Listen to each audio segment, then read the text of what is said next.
Mad Dog is still with us.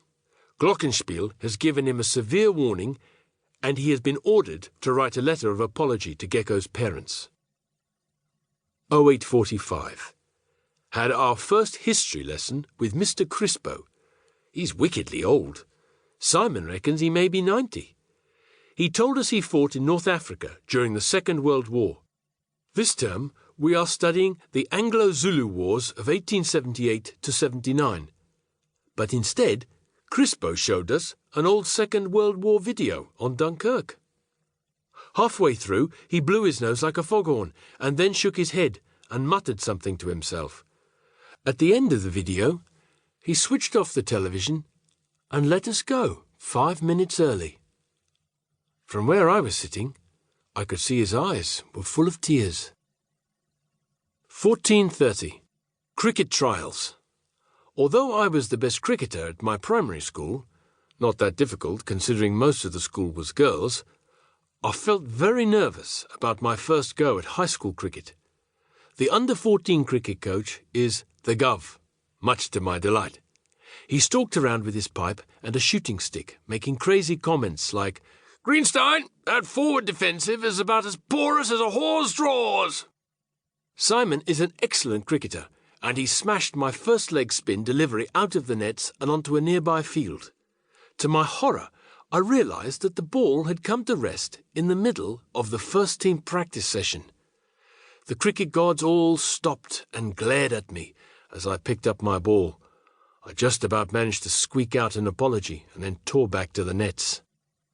Mad Dog is a fearsome bowler, fast and wild. He nearly killed Vern with a vicious bouncing delivery that reared up at my terrified cubicle mate. Rambo charges in to bowl with real aggression and savagery, but lets the ball go rather slowly. The Gov told him he should take the fridge off his back, which made us all laugh. Rambo glared at me, and my laughter fizzled out instantly. This school is turning me into a coward. At the end of the practice, the Gov told us we were the crappiest bunch of cricketers he'd seen in years. The first match is at the weekend, and the side will be announced on Friday. Crossing fingers. 18:30. Prep. 2-hour nightly homework session. Was interrupted by Fatty's farting, which led to a complete classroom evacuation. Fatty pleaded that the beef stroganoff was off, and the terrible smell was not his fault.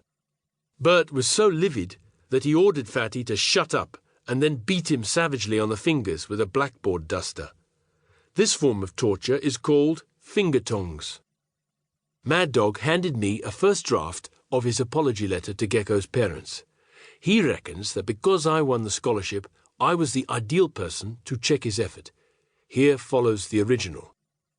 Dear Mr. and Mrs. Gecko, I am sorry about what happened to your son Gecko. I broke his arm by mistake with a wicked crash tackle. It's not my fault Gecko is built like a twig, but I'm sorry for mongrelling his twig, his arm. Sincerely, Mad Dog. 21:15. I rejected Mad Dog's first draft and we composed a new draft together. Mad Dog held the torch, I did the composing. Dear Mr. and Mrs. Barker, I wanted to take this opportunity to profusely apologize for accidentally breaking your son's arm. However, in spite of the damage and pain that our friend Henry has gone through, I am still convinced that I saved him from further and possibly life-threatening injuries. It is my belief that Henry panicked in possession of the rugby ball and sprinted toward the pool in a blind panic. I brought him down meters short of deadly danger, unfortunately causing him some pain in the process. Once again, I apologize. Yours sincerely, Charlie Hooper. P.S. If Henry is there, tell him to get back quick. School just isn't the same without him. Mad Dog was wickedly impressed with the new version. He especially liked the pool bit and how it sounded like he'd saved Gecko's life. He wasn't sure about the P.S. because it's common knowledge that Gecko's in the sanatorium and not at home. I told Mad Dog that this was a perfect example of emotional blackmail. He seemed blown away with this and has vowed to call me Brains from now on.